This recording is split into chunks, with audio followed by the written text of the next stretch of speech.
Um bom dia para todos, um feliz sábado. É uma alegria, um prazer novamente estarmos aqui, né? Para continuarmos aprendendo daquele que é manso e humilde de coração. E é o meu sincero desejo, né? Que todos nós possamos sair daqui renovados, revigorados, com o desejo de melhor servir aquele que tudo deu por nós, né? Jesus. Amém? Muito bem. Então, como foi mencionado já, né? O tema dessa manhã tem o título de A Disciplina da Prova. Né? O apóstolo Pedro, todos nós conhecemos, né? Pelo menos já ouvimos falar dele, já lemos sobre ele e temos assim algum conceito a respeito, né? E sabemos que ele foi um homem assim sempre muito pronto, disposto, né? E devido à sua maneira de ser, ele passou por várias provas, né? Por várias dificuldades. E acho que a pior delas, né, foi a de negar a Cristo. Né? Mas essas provas que ele passou, né, foram importantes para ele. Né? Especialmente quando a prova é vista de maneira como uma disciplina. Né? E ele chegou à seguinte conclusão, né? Que ele nos alerta. Né? 1 Pedro 4, verso 12. Ele disse, olha, amados, não estranheis a ardente provação que vem sobre vós para vos experimentar. Muitas vezes, quando vem uma provação sobre nós, como nós nos sentimos? Mas por que comigo, né? Estou procurando fazer tudo direitinho, né? Servir a Deus, e por que acontece isso? Não é mesmo? Mas ele diz que nós não devemos estranhar, né? Talvez lá nos seus dias ele estranhou também, né? Mas depois ele concluiu, né, que nós não devemos achar que uma aprovação é algo ruim, porque as provas elas servem como disciplina na nossa vida, né? E a disciplina ela serve para quê? Para que nós cresçamos, né? Nos desenvolvamos naquilo que temos que aprender. No livro Ciência do Bom Viver, né, na página 470, está registrado um pensamento muito interessante. Diz assim, que para nós vivermos esta vida e para exercer a influência que nós exercemos, requer que a cada passo que nós damos, nos esforcemos, sejamos abnegados e disciplinados, né? Os atletas hoje em dia, né? Para eles alcançarem os objetivos deles, o que eles precisam ter?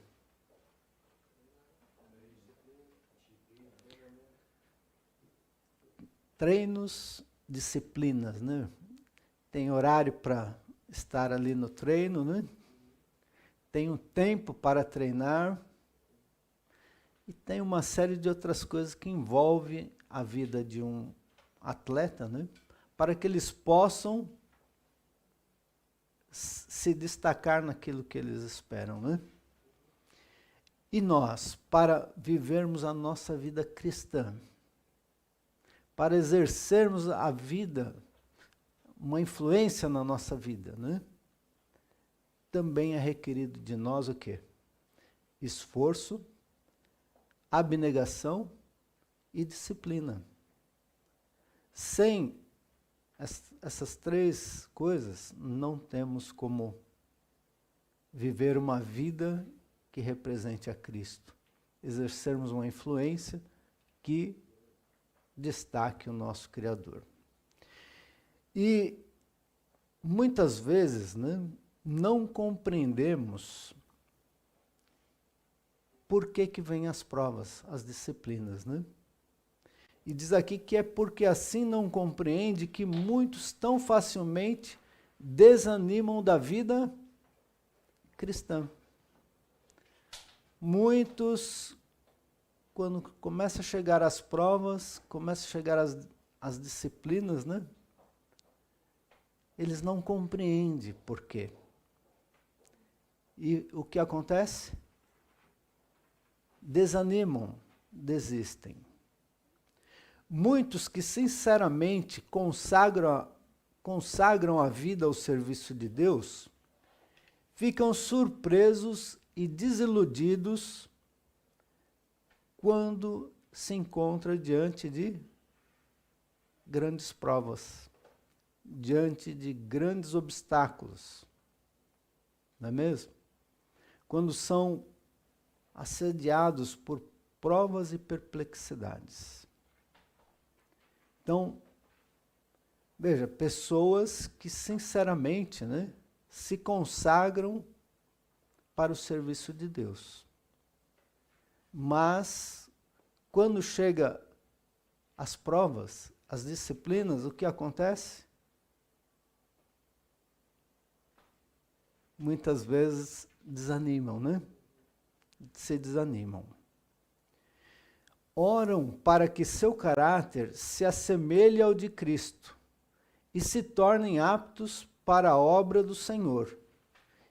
E, contudo, são postos em circunstâncias que parecem provocar toda a malícia de sua natureza.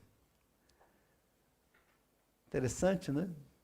Qual é a oração que eles fazem? Para ter um caráter semelhante ao de Cristo. Para ser capaz de fazer a obra do Senhor. Esse é o pedido da oração, né? E o que vem? Circunstâncias e provas, né? Que provocam o quê? A malícia que existe na nossa natureza. São reveladas, né, faltas que muitas vezes nós nem suspeitávamos que tínhamos. Né? E como Israel de outrora, muitas vezes nós perguntamos, se Deus nos conduz, por que nos sucedem todas estas coisas? Não é mesmo? Então, muitas vezes nós não entendemos por quê que acontece isso ou aquilo, né? E como o apóstolo Paulo disse, devemos estranhar que aconteçam essas coisas conosco? Não, não devemos estranhar, né? Porque as provas, elas nos sobrevêm para o nosso ensinamento, para o nosso aprendizado. É justamente porque Deus nos conduz que estas coisas nos acontecem, né? Nos sobrevêm provas, dificuldades, obstáculos e etc. E esses são os métodos de disciplina escolhidos pelo Senhor. Então, qual é o método para nós alcançarmos uma boa disciplina? Muitas vezes são as próprias provas, né? os obstáculos que nos sobrevêm cada dia, cada momento. Deus, ele lê o coração, né, de cada ser humano. Sim ou não? Sim. Conhece melhor do que nós mesmos, né, o nosso caráter. Não é verdade? Vê que alguns têm faculdades e possibilidades que, bem dirigidas, podiam ser empregadas no avanço de sua obra. Então Deus vê em muitos, né, de nós, ou em todos nós, que nós temos possibilidades, né, que, se forem bem dirigidas, podemos ser usados para o avanço da sua obra aqui na terra. Para que o Evangelho seja pregado em todo o mundo, né? E então Jesus possa vir. E em sua providência, o que Deus faz? Ele coloca cada um de nós, né, em diferentes situações e variadas circunstâncias, a fim de que possamos descobrir em nosso caráter os defeitos que muitas vezes estão ocultos a nós mesmos. Não é mesmo? Então, muitas vezes, na providência divina, nós somos colocados em diferentes situações, né, com o objetivo de nos conhecermos melhor. Será que o apóstolo Pedro, ele se conhecia bem desde o princípio, não? E ele era um homem bem disposto, bem animado, né? E ele pensava que se conhecia, não pensava? Como ele disse para Jesus certa vez: ainda que todos te neguem, eu não. Ele se conhecia? Não conhecia. Tanto é que ele fez o quê? Justamente aquilo que ele disse que, ainda que todos fizessem, ele não faria, né? Então, muitas vezes, né, Deus nos coloca em situações que nós precisamos passar para nos conhecer, para ver o que existe realmente em nosso coração, em nosso caráter, né? Nossos defeitos, né? Que muitas vezes estão ocultos a nós mesmos. E Ele nos dá a oportunidade de corrigir esses defeitos e de nos tornar aptos para o seu serviço. Que maravilha, né? Deus, ele nos dá oportunidades. Né? Ele não simplesmente aponta, né, nosso defeito, né? Nos acusa, não. O que ele faz? Ele nos dá oportunidade para nós corrigirmos os defeitos, né? E assim tornar-nos aptos para o serviço. Permite, por vezes, que o fogo da aflição nos assalte, a fim de que sejamos purificados. Interessante, né, que o ourive, o que ele faz com o ouro? Põe no fogo, né? Para quê? Para tirar, né, toda a impureza, todo aquilo que não presta, né? E Deus faz o mesmo conosco. Muitas vezes, né, Ele permite que o fogo da aflição sobrevenha a nós, para que nós sejamos purificados, né? O fato de sermos chamados a suportar prova mostra que o Senhor Jesus vê em nós alguma coisa de preciosa que deseja que nós desenvolvamos. Então, se nós somos chamados, né, a passar por provas, situações difíceis, né, isso nos mostra que Jesus está vendo algo de precioso em nós, né, em mim, em você. Se nada visse em nós que pudesse glorificar seu nome, não desperdiçaria tempo a depurar-nos. Muitas vezes nós não gostamos de provas, não é isso? De dificuldades, não é verdade? Mas quando nós passamos a olhar por esse lado aqui,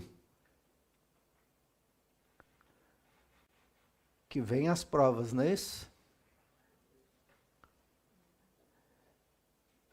Então, se estamos sendo provados é porque Jesus vê algo precioso em nós. Não lança pedras sem valor na sua fornalha. Todos nós somos tidos como pedras, né? Tem até um corinho que diz, né? Nós éramos pedras de rua, né? Então, diz que Jesus não lança pedras sem valor na sua. Se nós estamos sendo trabalhados, né? Estamos sendo provados, é porque temos valor, né? Diante de Deus. É o minério precioso que ele depura. O ferreiro põe o ferro e o aço no fogo. Já falei do ouro, né? A fim de provar que qualidade de metais são.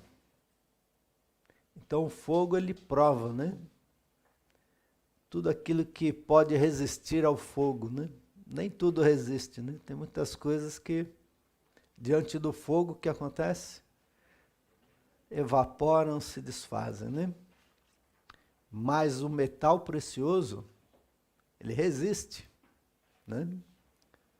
E assim trabalha o ferreiro, né? O Senhor permite que seus eleitos sejam postos na fornalha da aflição para lhes provar a têmpera e ver se podem ser formados para a sua obra. Então Jesus permite, né, que o fogo nos prove, né, para formar em nós um caráter que resista, né, que possa ser firme no dia da prova. Aqui também cita o exemplo do oleiro, né? E tem até um corinho também, né, que fala do vaso novo, né? E diz aqui que o oleiro, ele toma o barro e faz o que com o barro? Molda-o, né? Segundo ele desejar, ele faz o formato que ele quiser do barro, não é isso? Um vaso, um jarro, ele faz ali uma peça como ele quer, né? Grande, pequeno, enfim. Diz que o oleiro, ele amassa o barro, né? Vai amassando, né? Trabalhando ali com o barro, divide, depois torna a juntá-lo, umedece e depois seca, né? E deixa-o em seguida durante algum tempo sem lhe tocar.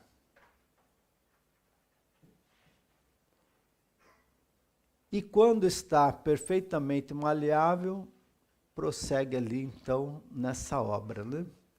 E é interessante porque o trabalho do oleiro, né, ele mostra o trabalho de Deus por nós, como ele trabalha em nossa vida, em nosso coração, né? Como ele nos molda, como ele vai nos transformando em vasos de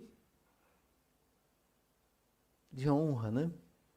Existem vasos de desonra, né? Mas existem os vasos de honra. E é nesses que Deus quer nos transformar. Vasos que honrem, que exaltem, que glorifiquem a Deus. Interessante, né, irmãos, que assim como se molda um vaso, né,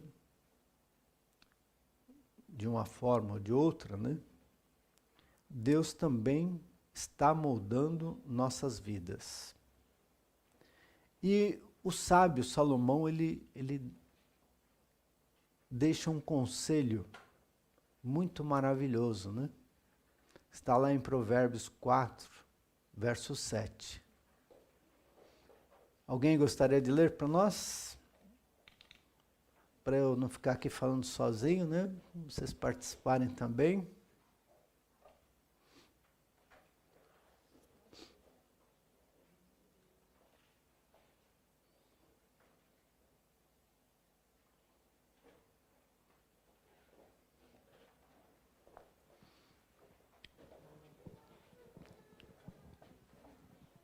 Para ter sabedoria, é preciso primeiro pagar o seu preço. Use tudo o que você tem para conseguir a compreensão.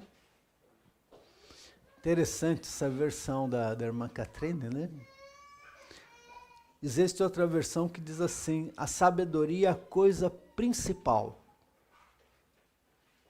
Adquire, pois, a sabedoria. Sim, com tudo que possuis, adquire o conhecimento. Então, nós já nascemos sábios? Não. A sabedoria, ela é adquirida, né? Dia a dia, momento a momento. E aqui o conselho do homem que foi o mais sábio, né? Mesmo porque ele desejou ser sábio, né? E não com um fim egoísta, mas com um fim de guiar aquele povo para a honra e glória de Deus, né? E agora ele nos aconselha, né? Adquire, pois, a sabedoria. Nós precisamos adquirir, né? E onde nós adquirimos a sabedoria?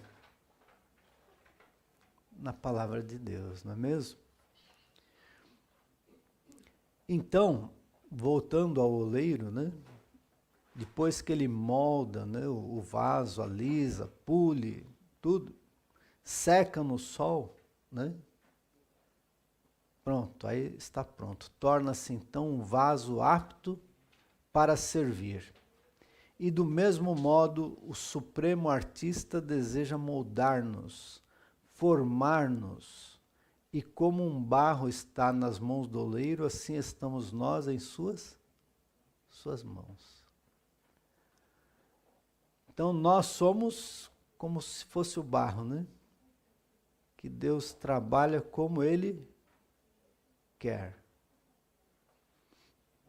Mas muitas vezes o que acontece conosco? Nós queremos e procuramos fazer a obra do oleiro.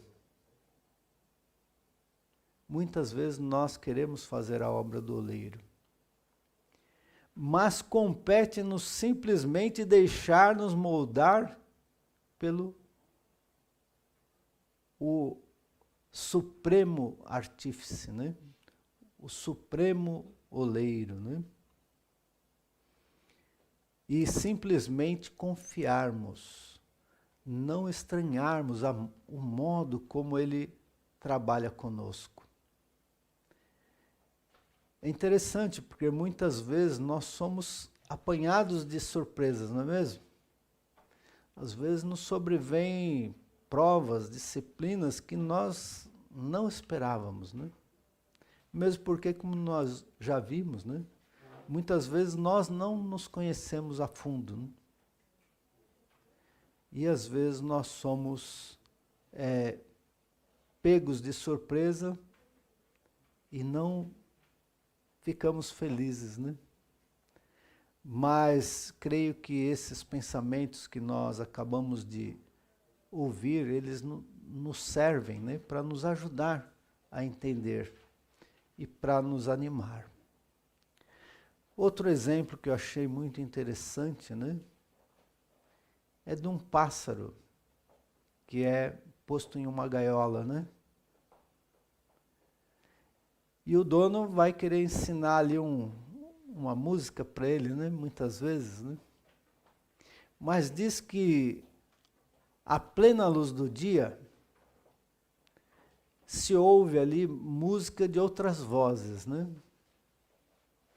E o pássaro engaiolado não aprenderá a canção que o dono procura ensinar-lhe. Então, por exemplo, o dono está ali assoviando ali para o pássaro aprender a música. Mas tem outras pessoas falando e então ele não consegue assimilar, né? Aprender. Aprende um pouquinho aqui, um pouquinho ali, né? Mas nunca aprende a melodia que é determinada de uma forma completa. E o dono, o que ele faz para que o pássaro aprenda a cantar? A melodia completa, né? Diz que ele pega a gaiola, onde está o pássaro, cobre essa gaiola, coloca num lugar, né, onde não existe barulho nenhum, né? É só o pássaro ali no escuro. E nas trevas o pássaro tenta de novo modular aquele canto que o seu dono está ensinando. Até que por fim o entoa a perfeita melodia. É uma coisa assim meia um pouco deprimente, né? Essa forma como alguém faz com o pássaro, né? Mas é dessa forma que o pássaro aprende a cantar a melodia completa, né? E depois que ele aprende, então ele pode sair daquela obscuridade, né? E voltar à luz. E não esquecerá jamais da melodia que se lhe ensinou. Depois que ele aprendeu, não esquece nunca? Nunca mais. Foi assim com Pedro? Foi, não? Depois que ele passou aquela prova dura ali, né? Ele negou de novo a Cristo? Não. Nunca mais. Ele aprendeu, né? Aquela lição que ele precisava.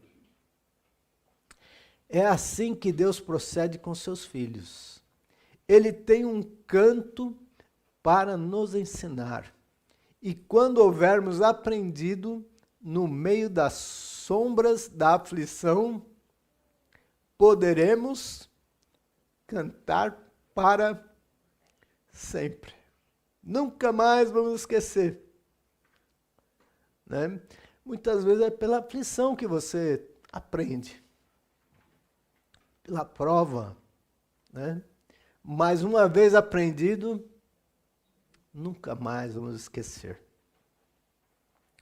Muitos estão insatisfeitos com sua profissão.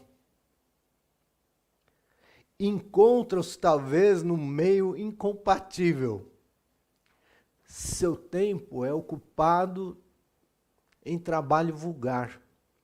Quando seriam, pensam eles, competentes para responsabilidades mais elevadas. E por vezes seus esforços parecem-lhes não apreciados ou estéreis, e o futuro apresenta-lhes incerto. Então, o que acontece com muitos? Estão insatisfeitos nisso? E pensam que poderia estar numa coisa muito melhor, muito mais gratificante, não é isso?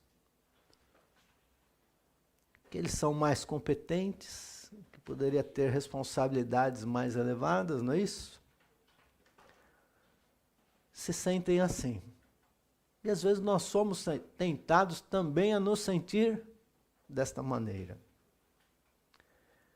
Mas aqui diz assim: lembremo-nos que nosso trabalho, ainda que o não tenhamos escolhido, deve ser aceito como tendo sido escolhido por Deus para nós. O oleiro que molda o barro, não é isso? Então, ele que escolhe para nós o trabalho que cada um deve desempenhar. Seja ele agradável ou não. Temos obrigações de cumprir o dever que se nos apresenta. Tudo quanto tiver a mão para fazer, faze como? Conforme as tuas forças. Você não precisa fazer além do que você pode. É conforme a força que você tem. Né? Por quê? Diz lá ainda o pensamento, né? Porque para a sepultura, para onde cada um de nós vamos, né? Se Jesus não voltar antes, não é isso?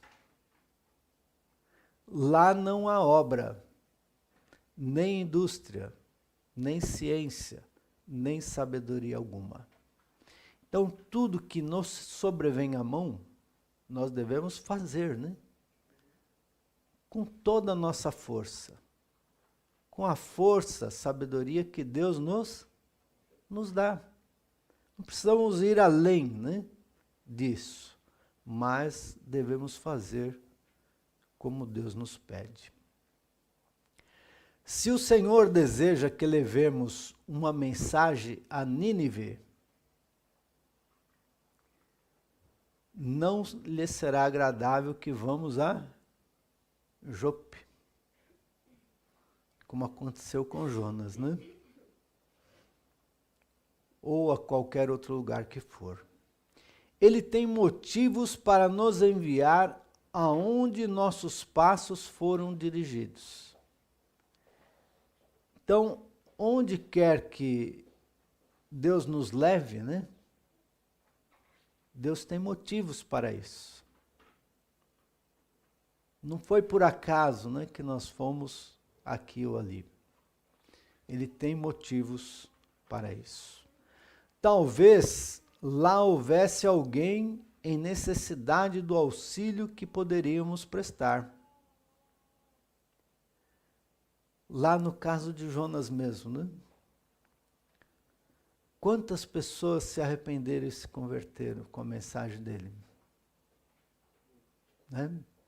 Uma cidade inteira, né? Então, mas era o desejo de Jonas ir lá? Era um trabalho agradável que ele tinha para fazer? Não, né? Ele também enviou Filipe ao ministro etíope, não é mesmo? Enviou Pedro ao centurião romano. Enviou a menina israelita em auxílio de Naamã, o capitão sírio, né? E envia hoje homens e mulheres e jovens como seus representantes àqueles que têm necessidade de ajuda e guia divinas. Então Deus está nos enviando, né? Aqui ou ali, porque existem pessoas que têm necessidade de ajuda da parte de Deus. E Deus quer fazer com que eu, você, sejamos instrumentos na sua mão. Né? Muitas vezes nós vamos passar por grandes provas e dificuldades. Como já foi dito, né? Alguns pensam, mas poxa, eu estou fazendo o serviço de Deus, acontece isso, né? estranhamos, mas o apóstolo Pedro nos aconselha, né? Não estranheis a ardente provação que vem sobre vós, para vos experimentar, como se coisa estranha vos acontecesse. Mas o que devemos fazer? Verso 13. Nos alegrar por serdes participantes das aflições de Cristo, para que também na revelação da sua glória vos regozijeis e exulteis. Então, quando vier provas, dificuldades, que devem ser vencidas, né? Primeiro, nós temos alguém que está ali para nos auxiliar, nos ajudar, nos dar força. E devemos seguir sem medo, né? Suportarmos, porque Cristo suportou tudo por nós, não? Ele deixou tudo e veio aqui a esse mundo. E agora ele espera que nós também, né? Deixemos tudo, até as duras provas, né? De lado, e sigamos as suas pisadas, sigamos nos seus caminhos. E ele vai nos transformar em vasos de honra, vai nos transformar em pedras preciosas, né? E que nós possamos ter isso na nossa mente, né? Que as provas, elas são uma disciplina em nossas vidas, né?